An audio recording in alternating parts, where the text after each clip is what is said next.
الصلاة والسلام علیک یا سیدی یا رسول اللہ وعلی آلک واصحابک یا حبیب اللہ۔ سارے حضرات درود شریف پڑھ لیجیے۔ الصلاة والسلام علیک یا وعلی آلک واصحابک یا سیدی یا رحمت للعالمین۔ مختصر سے وقت کے لیے چند ایک گزارشات آپ کی خدمت میں عرض کرنی ہے۔ جس طرح انسان مومن اپنی اخروی زندگی کے لیے فکر مند ہونا چاہیے، اسی طرح بندہ مومن کو یہ بھی خیال ہونا چاہیے کہ اس کی دنیاوی زندگی بھی بہت بہتر ہو، اس لیے کہ مومن تمام مذاہب کے لیے ایک نمونے کی حیثیت رکھتا ہے۔ اس کی شخصیت، اس کا کردار و عمل دوسروں کے لیے نمونے کا باعث بنتا ہے، اور قومیں، دیگر مذاہب وہ سب مسلمانوں کی پیروی کرتے ہوئے ہی ہمیشہ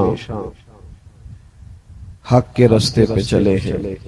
میں اور آپ جس زمانے میں آ کے کھڑے ہو گئے ہیں، اس میں مسئلہ یہ بن گیا ہے کہ مسلمان قوم کی فکری، اخلاقی اور روحانی تربیت کے مسائل اس قدر زیادہ گمبھیر صورتحال اختیار کر گئے ہیں کہ اقوام عالم ہم سے بات کرتے ہوئے یہ کہتی ہیں کہ ہم تمہارے سامنے اپنا آپ رکھتے ہیں اور تم ہمارے سامنے صحابہ کی مثال رکھتے ہو، ہم تمہیں چلتے پھرتے قوانین پر عمل کرتے نظر آتے ہو اور تم ہمیں اپنے اسلاف کی باتیں سناتے ہو۔ اقبال نے بھی کہا کہ تھے تو وہ آبا تمہارے ہی مگر تم کیا ہو۔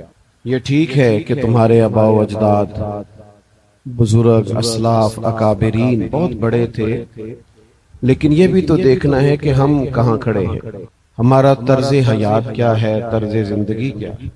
عزیز دوستو، قرآن مجید فرقان حمید نے ہمیں یہ تلقین فرمائی ہے کہ اللہ تبارک و تعالیٰ کی بارگاہ تک پہنچنے کے لیے اور رب کریم کی معرفت پانے کے لیے اور اللہ تعالیٰ کا محبوب بننے کے لیے ایک ہی رستہ ہے۔ وہ رستہ بالکل واضح بھی ہے، بین بھی ہے، صاف بھی ہے، اور اتنا روشن ہے کہ اس کے لیے مزید کسی دلیل کی ضرورت نہیں۔ وہ رستہ کیا ہے؟ وہ نبی کریم علیہ السلام کی سنت کا راستہ ہے، حضور علیہ السلام کی پیروی کا راستہ ہے۔ اللہ تعالیٰ نے قرآن حکیم میں فرمایا قل ان کنتم تحبون اللہ فاتبعونی یحببکم اللہ۔ اے محبوب علیہ السلام، آپ اپنے غلاموں سے فرما دیں کہ اگر تم اللہ سے محبت کرنا چاہتے ہو تو میری پیروی کرو، اللہ خود تم سے محبت فرمائے گا۔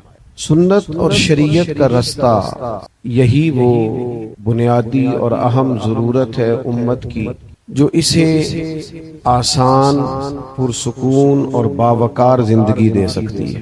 لیکن تھوڑی سی مشکل ہے، وہ یہ کہ ہم نے 2 4 5 چیزوں کو ہی صرف سنت سمجھ لیا۔ آپ دیکھیے، داڑھی بڑی عظیم سنت ہے، اللہ تعالیٰ نے عورت کو داڑھی دی نہیں، مرد کو دی، بڑی عظیم سنت۔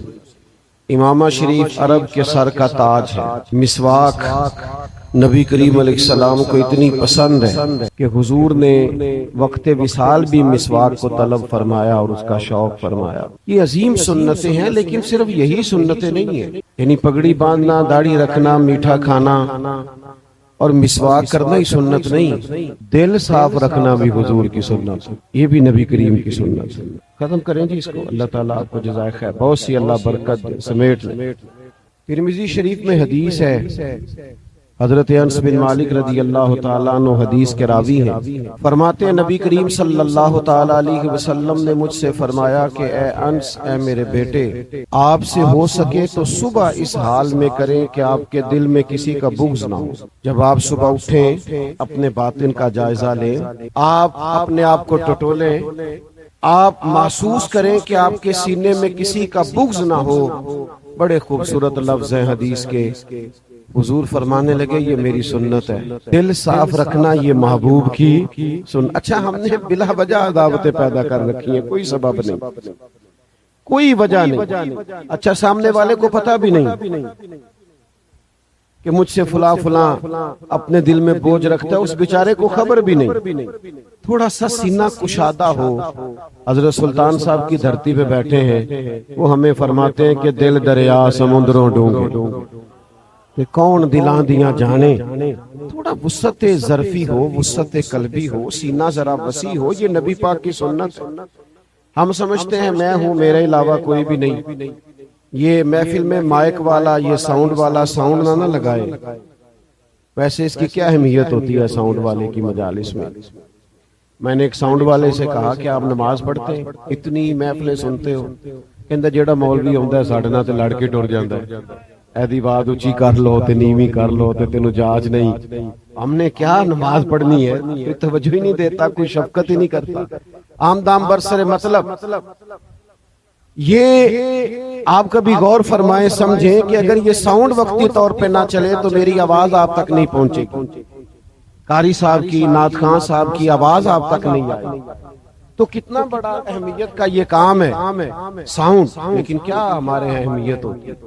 تو ہر شخص کی ایک اہمیت ہے اپنی جگہ پہ، ہر شخص کا ایک کام ہے، ہر شخص کا ایک مقام ہے۔ تھوڑا اپنے دل میں وسعت پیدا کریں۔ ایک دوست مجھے کہنے لگے کہ لوگ علماء اور مشائخ کے بڑے خلاف ہو گئے، تو میں ہنس پڑا۔ تو وہ پریشان ہو گئے، کہنے لگے آپ ہنس رہے ہیں؟ میں نے کہا لوگ پیروں کو بڑی باتیں کرتے ہیں، مولویوں کو بڑی باتیں کرتے ہیں۔ میں نے کہا چل تو یہ بتا، سیاستدانوں کو دعائیں دیتے ہیں روز، وکیلوں کے بارے میں کیا رائے ہے، اور پولیس والوں کو میرا خیال ہے روز وہ پھول ڈال کے آرام کرتے۔ ہم نے ایک ماحول ہی ایسا بنایا ہے، آپ جس سے بھی ملیں گے وہ دوسرے طبقے کے خلاف ہوگا، جس محکمے سے بھی ملاقات کریں گے وہ دوسرے کے خلاف ہوگا۔ شہروں کو شہروں سے لڑا دیا، صوبوں کو صوبوں سے لڑا دیا، مسلمانوں کو مسلمانوں سے لڑا دیا۔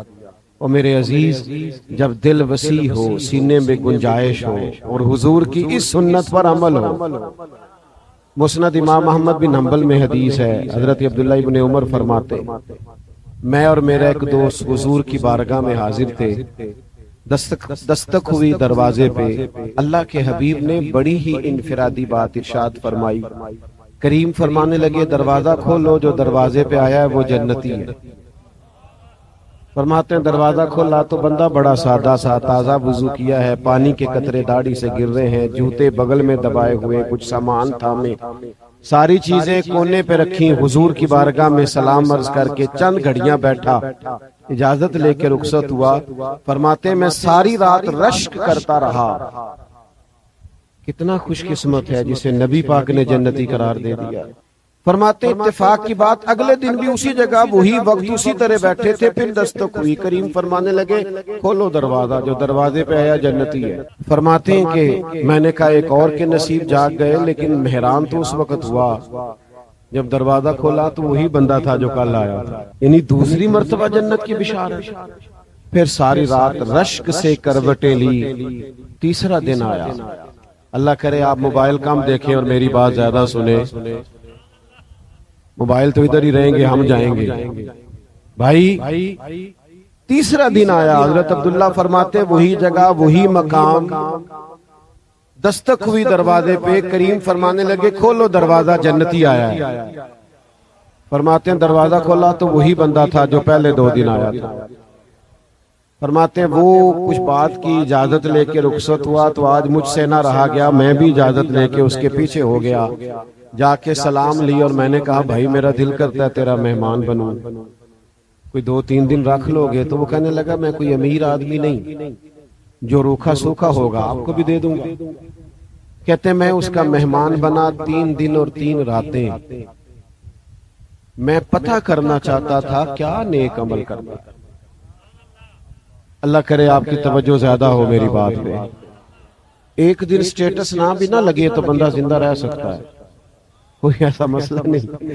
اللہ تعالیٰ آپ کو ڈھیروں برکتیں عطا فرمائے، اور بھی غم ہے زمانے میں محبت کے سوا۔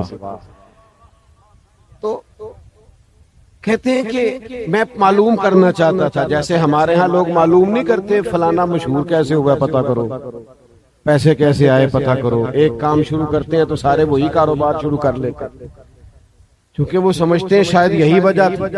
عزیز بھائی، حضور علیہ السلام کے صحابی فرماتے معلوم کرنا چاہتا تھا 3 دن اور 3 راتیں اس کے ساتھ رہ کے کیا نیک عمل کرتا ہے. فرماتے میں 3 دن اور 3 راتیں رہا. وہ تو عشاء پڑھ کے سو جاتا، فجر کی نماز تک سویا رہتا، کروٹیں بدلتا تو اللہ کا ذکر کرتا، میں تو اٹھ کے تہجد بھی پڑھتا تھا. فرماتے ہیں وہ پنیر کے خشک ٹکڑے خیرات کرتے اور میں تو ان سے بہت بڑھ کے بظاہر خیرات کرتا. کوئی چیز ملی نہیں، اتنا بڑا درجہ کہ 3 دفعہ کریم فرمائے جنتی ہے. فرماتے ہیں جب میں لوٹ رہا تھا اس کے گھر سے اجازت لے کے تیسرے دن تو وہ بھی حیران تھے میں کیوں آیا، اور میں بھی بات کی تکمیل چاہتا تھا. میں نے اس سے کہا مجھے کوئی حاجت نہیں تھی، 2-3 گلیاں چھوڑ کے میرا گھر ہے، اور تو بھی پریشان کہ جس کا یہاں پڑوس میں رہنا ہے وہ میرا مہمان بننے آیا ہے. فرمایا دراصل بات یہ ہے کہ تو وہ خوش قسمت آدمی ہے جسے نبی پاک علیہ السلام نے 3 بار جنت کی بشارت دی ہے. میں ڈھونڈنا چاہتا تھا، معلوم کرنا چاہتا تھا، آخر کوئی تو وجہ ہوگی، کوئی تو کمال ہوگا، کوئی تو خوبی ہوگی جو محبوب کے دل اقدس کو بھا گئی اور اتنا بڑا تیرے لیے مقام کا اعلان ہوا. تو فرماتے ہیں وہ سیدھا سادہ آدمی، سیدھا سادہ سی کسے دے کچھ بھی نہ لگ دے، نہ کوئی ساڈا دردی، سیدھا سادہ سادے سے کپڑے اور سادی سادی گفتگو. کہنے لگا یار جو ہے آپ کے سامنے ہی ہے، غریب آدمی ہوں، ماڑا بندہ ہوں، محنت کر کے گزارا ہے. کہتے میں نے کہا یار کچھ تو ہوگا. کہنے لگا ایک چیز ہے، سویرے اٹھ کے روز اپنا دل دیکھتا ہوں، کسی کے لیے بغض کوئی نہیں، عداوت کوئی نہیں، ہمارا لمبا چوڑا رٹا ہی کوئی نہیں، کوئی ایسا سیاسی گروہ ہی کوئی نہیں. پاک ہوئے تے پاک ہی ملدا ہی، بنا پاکوں پاک نہیں ملدا. سارے جسم نو دھون دے نالوں ہی کوئی دھولا ٹکڑا دل دا. فرمایا دل میں کوئی چیز نہیں، یہ دل پاک ہے. ہم نے بھوج نہیں رکھے ہوئے دل محبوب حجازی کے لیے. ہم اس دل کے اندر قدورتیں، عداوتیں، نفرتیں نہیں پال. ہاں کبھی کسی سے نفرت کرنی ہو تو بھی اس لیے ہے کہ وہ بد عقیدہ ہے، بد مذہب ہے، اشداء علی الکفار کے زمرے میں آتا ہے، ورنہ ہمارا دل کشادہ ہے. میرے دوستو چھوٹے چھوٹے جھگڑے گھر کی 4 دیواری سے شروع ہو کے خاندانوں میں پھیلے، گلیوں محلوں قبیلوں اور شہروں کو اپنی لپیٹ میں لے گئے. ایک مزاج کے لوگ بھی اکٹھے نہیں بیٹھ پاتے، ہم مشرب ہم مسلک بھی چھوٹے چھوٹے گروہوں میں جب بٹ جائیں تو امت کا جوان کس دروازے پہ جا کے دستک دے. تھوڑا تھوڑا ہمیں محبتیں بانٹنی ہے، تھوڑا تھوڑا حضور کی اس سنت پر بھی عمل کرنا، تھوڑا سا ذرا اس چیز کو بھی فروغ دینا ہے. زیادہ باتیں نہیں کرنی میں بڑی تھوڑی تقریر کرنے کا قائل ہوں. ایک حضور کی سنت اور بھی بڑی عظیم ہے، وہ ہے سچ بولنا، صادق اور امین ہونا. جس ادا سے سب سے پہلے حضور کو لوگوں نے پہچانا تھا وہ ہے صادق. اور آپ نے ناراض نہیں ہونا مجھ سے، پاکستان میں کوئی آپ سے جھوٹ بولے تو آپ اس پہ مقدمہ ہی نہیں کرا سکتے، کیونکہ اس کا پرچہ ہی نہیں ہوتا. اس کی کیا سزا ہے، بس چلتا ہے. کیونکہ جن کے پاس آپ جا رہے ہیں وہ بھی سمجھتے ہیں کہ یہ تو روز کا کام ہے. سارا خاندان بیٹھ کے کارڈ لکھتا ہے شادی کا. 1 بجے برات چلے گی، 2 بجے پہنچے گی، 2:15 کھانا ہوگا. میرا خیال ہے ہو جاتا ہے پھر 2:15 کھانا. تو یہ سارے مشترکہ بیٹھ کے لکھتے ہیں کارڈ اور وہ سب کے ہاں بٹتا ہے. ہمارے استاد صاحب ہمیں فرمایا کرتے تھے کہ جب تم مسجد میں اعلان کرتے ہو نا کہ جمعے کی نماز 2:15 پہ ہوگی، تو پھر تم نے اللہ کے گھر میں بیٹھ کے قوم سے وعدہ کیا پھر 16 نہیں ہونے چاہیے. یہاں یہ وعدہ کرو کہ 2:15 تک پہنچ جانا، مناسب وقت پہ جماعت کھڑی ہو جائے تاکہ گنجائش رہے تمہاری بات. 2:15 تک آ جانا، مناسب وقت پہ جماعت کھڑی. 2-4 منٹ اوپر بھی ہو جاتے ہیں، کبھی تو صفے سیدھی کراتے بھی ہو جاتے، لیکن اتنے پکے وعدے کرنا. وہ یہاں بیج لگایا ہوتا ہے ہمارے قومی اسمبلی کے امیدوار کے سپورٹر نے، اپنے سپورٹر کا یہاں بیج لگایا ہوا ہے اور کافی لوگوں سے اس نے لڑائی بھی لے رکھی ہے کہ تو میرے کہنے پہ ووٹ نہیں دے رہا. اور اپنی بیٹھک کے باہر اس نے انتخابی دفتر بھی بنا رکھا ہے، لیکن جب ایم این اے کا امیدوار تقریر کر رہا ہے تو وہی سپورٹر باہر گھوم رہا ہے. اسے کو میاں جا کے اندر تقریر سن تو کہندا جھوٹ پہ بولدا سارے جھوٹے وعدے کر رہے کرنا کچھ بھی نہیں سن. وہ خدا کے بندو جب پورے حلقے کی نمائندگی کرنے والے کے بارے میں تمہاری یہ رائے ہے تو آپ کیا سمجھتے ہیں اس کو؟ یہ جھوٹ بولنا آپ کے خیال میں کوئی بڑی معمولی سی بات ہے؟ معاذ اللہ. آدمی کا وقار ختم ہو جاتا ہے، اس کی شخصیت کا قد کاٹ نہیں رہتا. یعنی آپ نے غلط بات کر دی، لوگ آپ کا قد دیکھتے ہیں، معیار دیکھتے ہیں، کہتے ہیں یہ بندہ یہ تو اپنی بات کا ہی پکا نہیں. سنو نا حضور نے کیا فرمایا. یا رسول اللہ مومن بزدل ہوتا ہے، فرمایا کبھی ہو جاتا ہے. حضور مومن کنجوس ہوتا ہے، فرمایا یہ خامی کبھی آ جاتا ہے. حضور مومن جھوٹ بھی بولتا ہے. میرے کریم فرمانے لگے نہیں، میرا مومن جھوٹ نہیں بولا کرتا. میرا مومن جھوٹ میں کیسے آپ کو سمجھاؤں؟ بیوی اپنے شوہر سے کہتی ہے پیسے تھوڑے دیا کر، گزارا کر لوں، لیکن لاہور جاتا ہے تو لاہور کا ہی بتایا کر گزارا. ماں کہتی ہے بیٹے سے بیٹا تم تھوڑی باتیں کیا کر پر سچی کیا کر. خدا را اپنی زندگی کے اندر معیار پیدا کرے. شخصیت کا روب ہوتا ہے، وفاداری ہوتی ہے، کردار ہوتا ہے. حضور علیہ السلام نے جب خطوط لکھے تھے نا مختلف بادشاہوں کو، تو شاہ روم کو بھی خط لکھا کہ مسلمان ہو جائے. اس نے کہا ایسے نہیں کہ میں خط آیا ہے تو میں جذباتی انداز میں کہوں کہ معاذ اللہ کسی کی کیا ضرورت ہوئی، ہمیں تنبیہ کرے. اس نے کہا کوئی سردار آیا ہو نا یہاں ہمارے ملک میں، مکے کا تو لاؤ. جناب ابو سفیان رضی اللہ تعالیٰ عنہ فرماتے ہیں میں ابھی مسلمان نہیں تھا، کلمہ نہیں پڑھتا تھا. مکے کا بڑا سردار جان کے مجھے لے گئے. معروف روایت ہے، بخاری شریف سے لے کر تمام کتب احادیث اور کتب سیرت میں موجود ہے. فرماتے شاہ روم نے نا حضور علیہ السلام کے بارے میں مجھ سے مختلف سوالات کی. خاندان، قبیلہ، حضور کے ماننے والوں کی کیفیت، بہت تفصیل ہے حدیث میں. اپنے موضوع پہ رہتا ہوں. اس نے ایک سوال آخر میں یہ پوچھا کہ سردار آپ بتا چکے ہیں کہ آپ رشتے میں ان کے چچا ہیں، کیا کبھی اس محبوب نے جھوٹ بھی بولا ہے؟ کبھی؟ ابو سفیان کہتے ہیں میں سختے میں آ گیا. ایک منٹ کے لیے میرے اندر بات آئی کہ کوئی میں خلاف واقعہ بات کر دوں، پر میں نے سوچا یہ نہیں، یہ ہماری وفاداری کے خلاف. ابو سفیان کہتے ہیں بادشاہ پھر پکارے سردار بولتے نہیں، کیا کبھی انہوں نے جھوٹ بھی بولا ہے؟ ابو سفیان کہتے ہیں میں نے کہا سنو میرا ان سے بڑا اختلاف ہے، میں جنگوں کی قیادت کرتا ہوں ان کے مقابلے میں، اور شدید ہماری ان سے لڑائیاں ہو چکی ہیں، اختلاف اپنی جگہ پہ، لیکن گویا وہ میرے سامنے پیدا ہوئے. میں نے ماں کی گود میں بھی دیکھا ہے، اور دادا کے کندھوں پہ بھی دیکھا ہے، اور چچا کے گھر میں بھی دیکھا ہے، اور جناب ختیجہ کا دولہا بنے بھی دیکھا ہے، اور شہزادیوں کو ان کی گود میں کھیلتے بھی دیکھا ہے. میرے سامنے ان کے مقدس بال سفید ہوئے، اختلاف اپنی جگہ پہ، لیکن یہ بات حق ہے کہ اس محبوب کی زبان سے جو بھی نکلتا ہے حق اور سچ ہی نکلتا ہے. اسیر دشمن کی چاہ میں بھی، وہ مخالفوں کی نگاہ میں بھی، امی ہے صادق ہے معتبر ہے، میرا پیغمبر عظیم ہے. میرے دوستو یہ عظیم سنت ہے حضور کی. آخری بات کی طرف آتا ہوں، معاف کر دینا بھی حضور کی سنت ہے جی. معاف کر دینا بھی، ہم دیہاتی لوگ ہیں نا تو صلح کر لیتے ہیں، معاف نہیں کرتے. کہتے ہیں اب چودھری صاحب کہہ رہے ہیں، سائیں کہہ رہے ہیں، بزرگ کہہ رہے ہیں، چلو صلح کر لیتا ہوں. پھر جب میری داڑھ کے نیچے آئے گا نا، صلح نہ کریں، معاف کریں.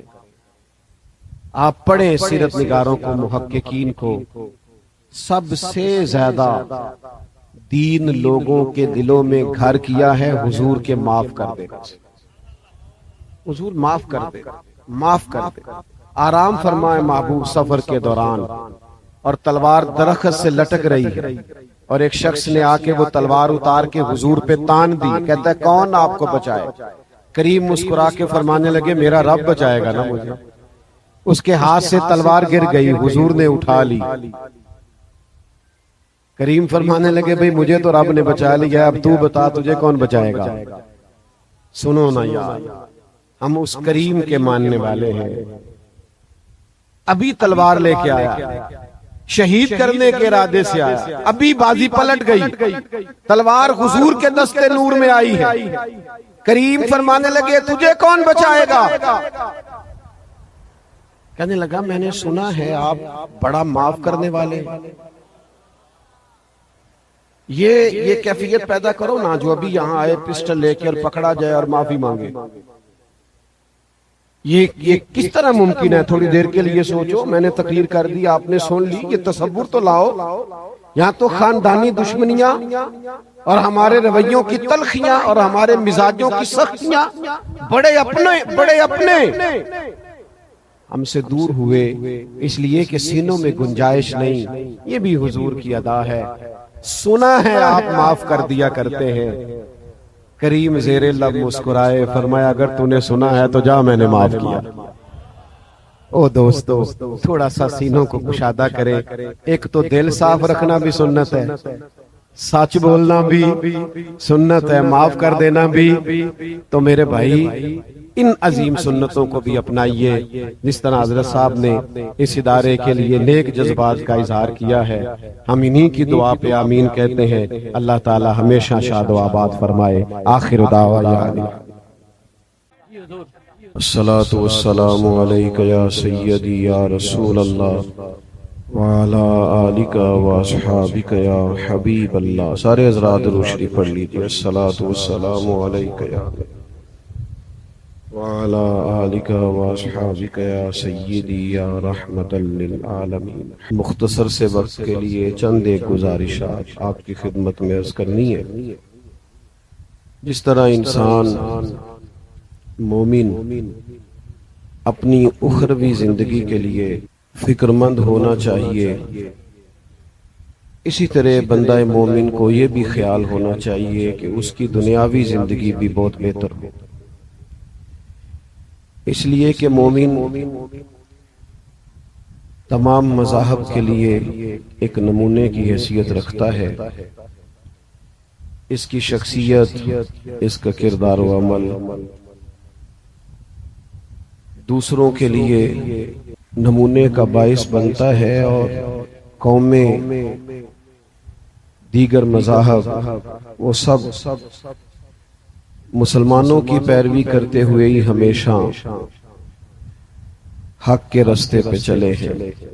میں اور آپ جس زمانے میں آ کے کھڑے ہو گئے ہیں، اس میں مسئلہ یہ بن گیا ہے کہ مسلمان قوم کی فکری، اخلاقی اور روحانی تربیت کے مسائل اس قدر زیادہ گمبھیر صورتحال اختیار کر گئے ہیں کہ اقوام عالم ہم سے بات کرتے ہوئے یہ کہتی ہیں کہ ہم تمہارے سامنے اپنا آپ رکھتے ہیں اور تم ہمارے سامنے صحابہ کی مثال رکھتے ہو، ہم تمہیں چلتے پھرتے قوانین پر عمل کرتے نظر آتے ہو اور تم ہمیں اپنے اسلاف کی باتیں سناتے ہو۔ اقبال نے بھی کہا کہ تھے تو وہ آبا تمہارے ہی مگر تم کیا ہو۔ یہ ٹھیک ہے کہ تمہارے آبا و اجداد، بزرگ، اسلاف، اکابرین بہت بڑے تھے، لیکن یہ بھی تو دیکھنا ہے کہ ہم کہاں کھڑے ہیں، ہمارا طرز حیات کیا ہے، طرز زندگی کیا ہے۔ عزیز دوستو، قرآن مجید فرقان حمید نے ہمیں یہ تلقین فرمائی ہے کہ اللہ تبارک و تعالیٰ کی بارگاہ تک پہنچنے کے لیے اور رب کریم کی معرفت پانے کے لیے اور اللہ تعالیٰ کا محبوب بننے کے لیے ایک ہی رستہ ہے۔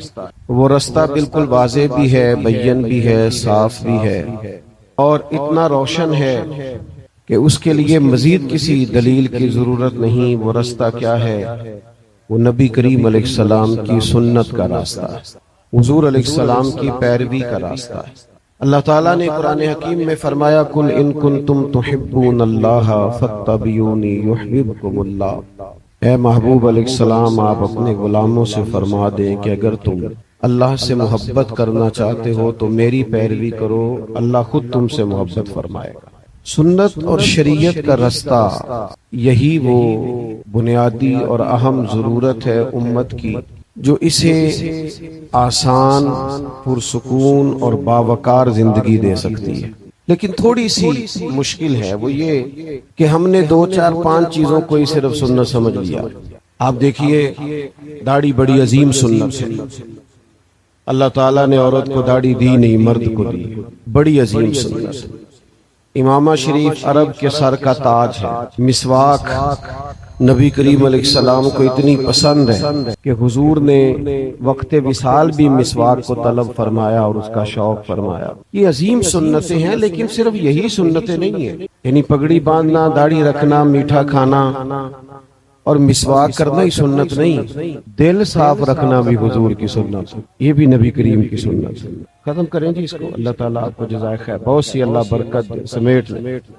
ترمذی شریف میں حدیث ہے، حضرت انس بن مالک رضی اللہ تعالیٰ عنہ حدیث کے راوی ہیں، فرماتے ہیں نبی کریم صلی اللہ تعالیٰ علیہ وسلم نے مجھ سے فرمایا کہ اے انس، اے میرے بیٹے، آپ سے ہو سکے تو صبح اس حال میں کریں کہ آپ کے دل میں کسی کا بغض نہ ہو۔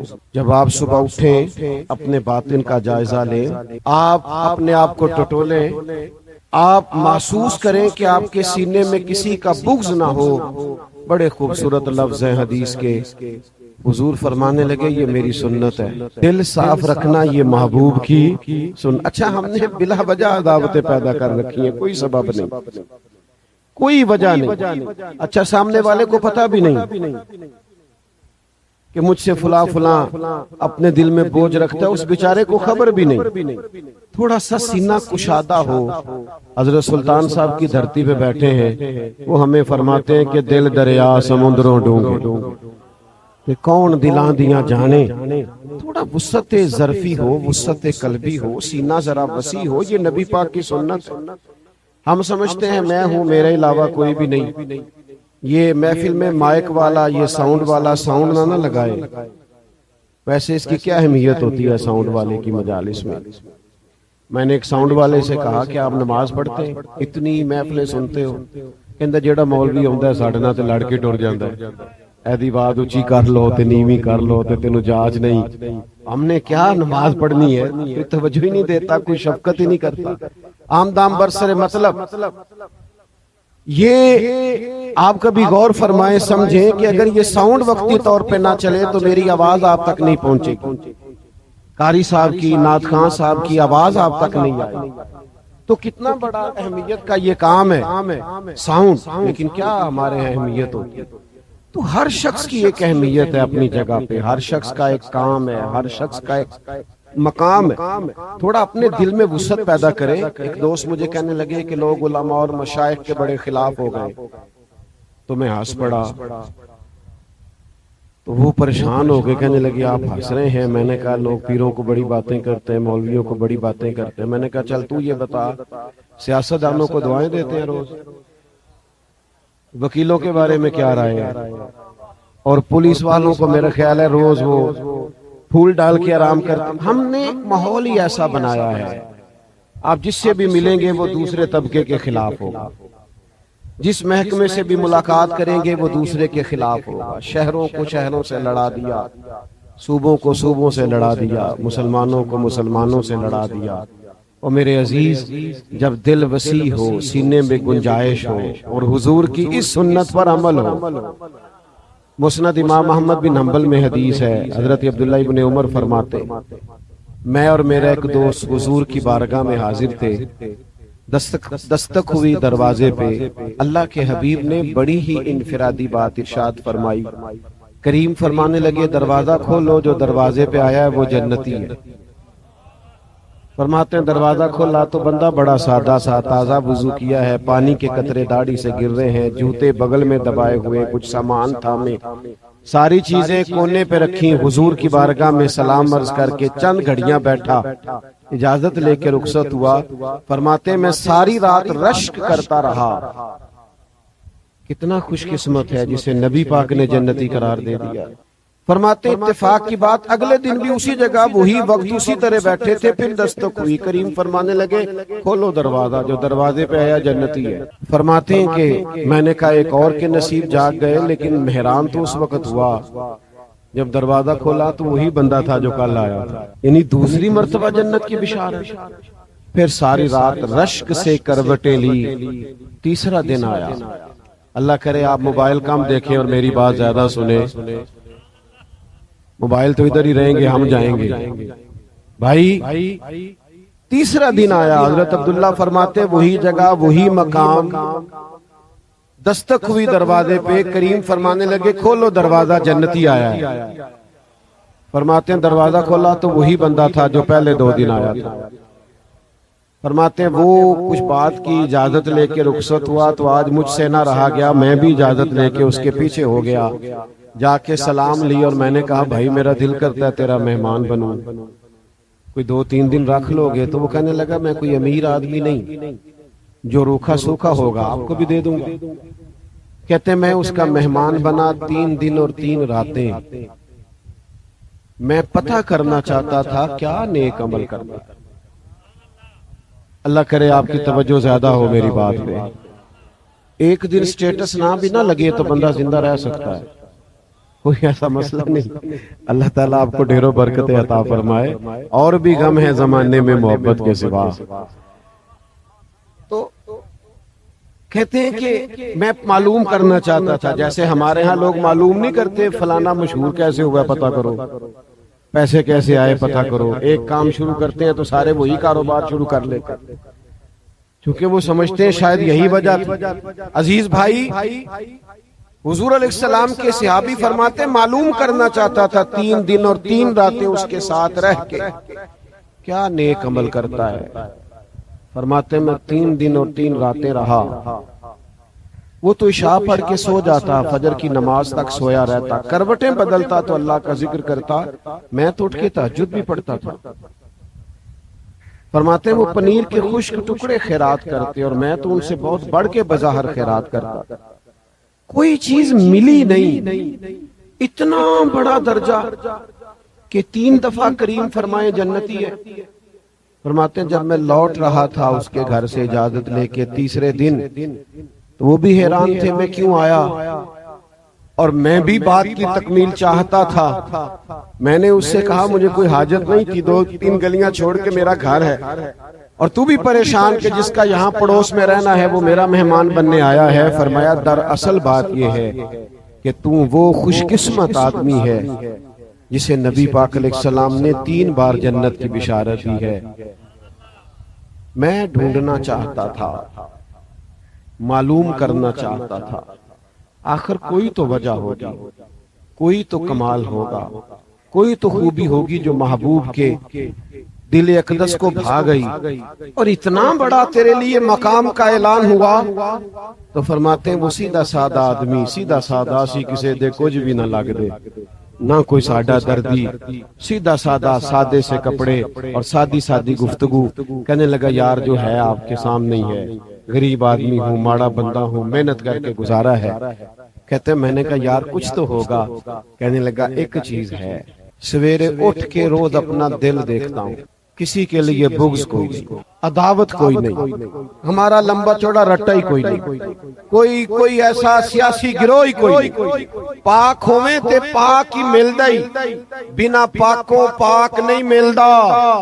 سارے جسم نو دھون دے نالوں ہی کوئی دھولا ٹکڑا دل دا. فرمایا دل میں کوئی چیز نہیں, یہ دل پاک ہے. ہم نے بھوج نہیں رکھے ہوئے دل محبوب حجازی کے لیے. ہم اس دل کے اندر قدورتیں, عداوتیں, نفرتیں نہیں پال. ہاں کبھی کسی سے نفرت کرنی ہو تو بھی اس لیے ہے کہ وہ بد عقیدہ ہے, بد مذہب ہے, اشداء علی الکفار کے زمرے میں آتا ہے, ورنہ ہمارا دل کشادہ ہے. میرے دوستو چھوٹے چھوٹے جھگڑے گھر کی 4 دیواری سے شروع ہو کے خاندانوں میں پھیلے, گلیوں محلوں قبیلوں اور شہروں کو اپنی لپیٹ میں لے گئے.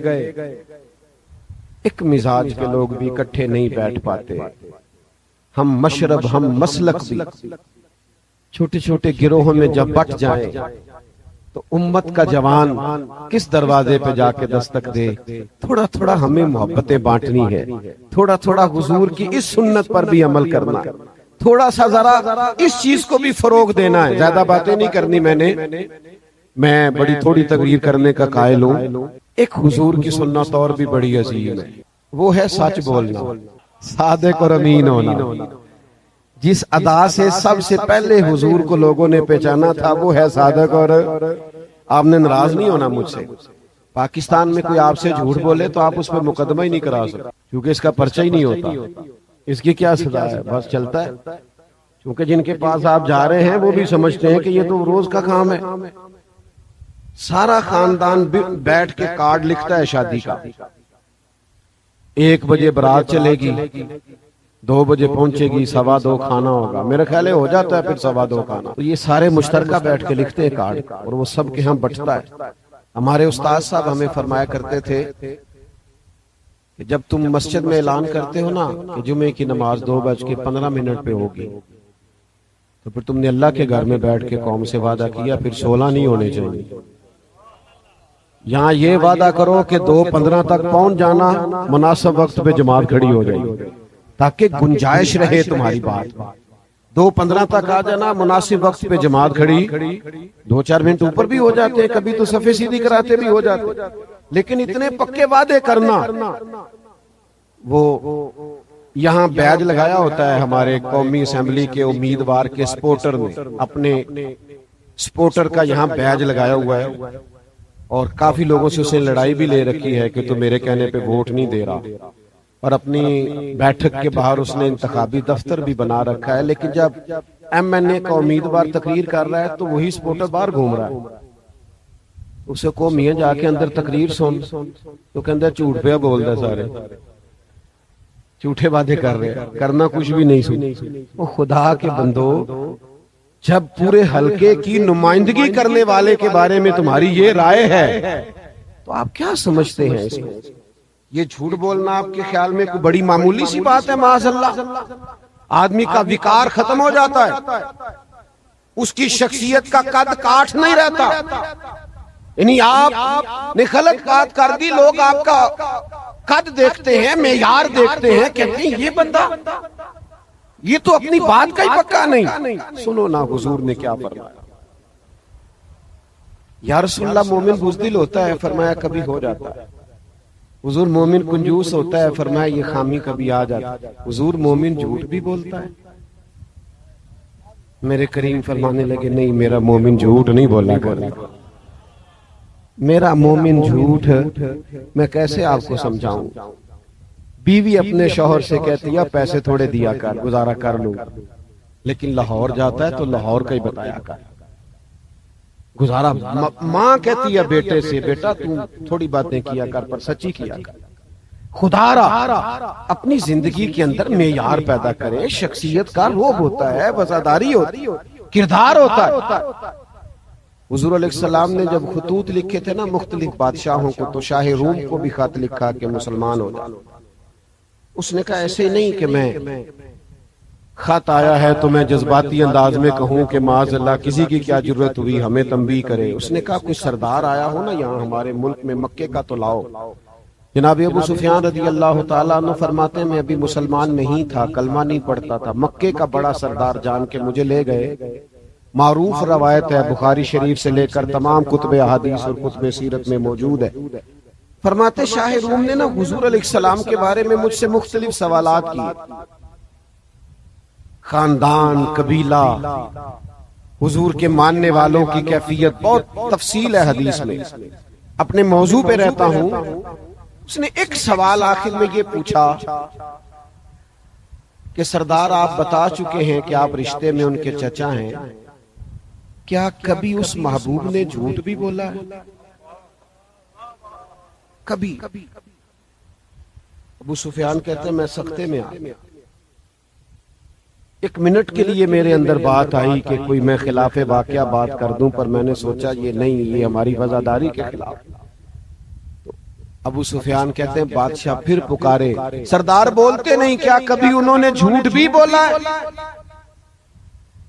ابو سفیان کہتے ہیں میں نے کہا سنو میرا ان سے بڑا اختلاف ہے، میں جنگوں کی قیادت کرتا ہوں ان کے مقابلے میں، اور شدید ہماری ان سے لڑائیاں ہو چکی ہیں، اختلاف اپنی جگہ پہ، لیکن گویا وہ میرے سامنے پیدا ہوئے، میں نے ماں کی گود میں بھی دیکھا ہے، اور دادا کے کندھوں پہ بھی دیکھا ہے، اور چچا کے گھر میں بھی دیکھا ہے، اور جناب ختیجہ کا دولہا بنے بھی دیکھا ہے۔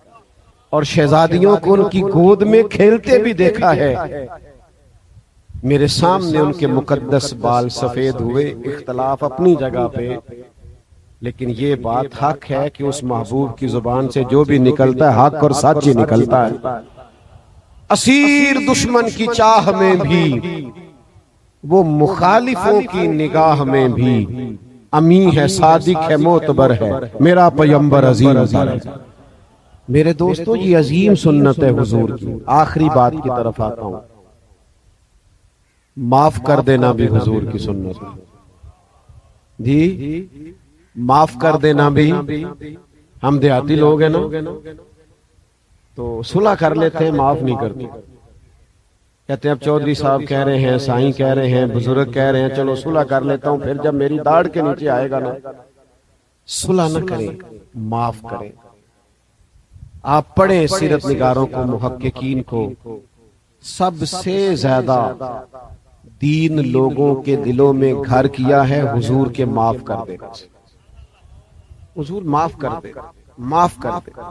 آرام فرمائے محبوب سفر کے دوران، اور تلوار درخت سے لٹک رہی ہے، اور ایک شخص نے آ کے وہ تلوار اتار کے حضور پہ تان دی، کہتا ہے کون آپ کو بچائے؟ کریم مسکرا کے فرمانے لگے میرا رب بچائے گا نا مجھے۔ اس کے ہاتھ سے تلوار گر گئی، حضور نے اٹھا لی۔ کریم فرمانے لگے بھئی مجھے تو رب نے بچا لیا، اب تو بتا تجھے کون بچائے گا؟ سنو نا یار، ہم اس کریم کے ماننے والے ہیں۔ ابھی تلوار لے کے آیا، شہید کرنے کے ارادے سے آیا، ابھی بازی پلٹ گئی، تلوار حضور کے دستے نور میں آئی ہے۔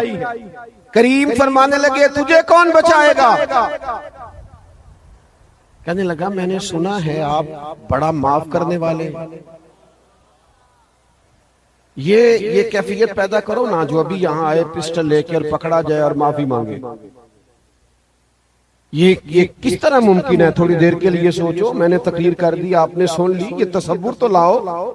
یہاں تو خاندانی دشمنیاں اور ہمارے رویوں کی تلخیاں اور ہمارے مزاجوں کی سختیاں، بڑے اپنے ہم سے دور ہوئے، اس لیے کہ سینوں میں گنجائش نہیں۔ یہ بھی حضور کی ادا ہے۔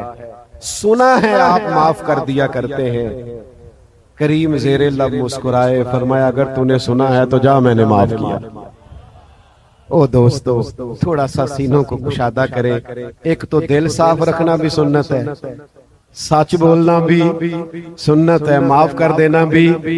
تو میرے بھائی ان عظیم سنتوں کو بھی اپنائیے، جس طرح حضرت صاحب نے اس ادارے کے لیے نیک جذبات کا اظہار کیا ہے۔ ہم انہی کی دعا پہ آمین کہتے ہیں۔ اللہ تعالی ہمیشہ شاد و آباد فرمائے۔ آخر دعوانا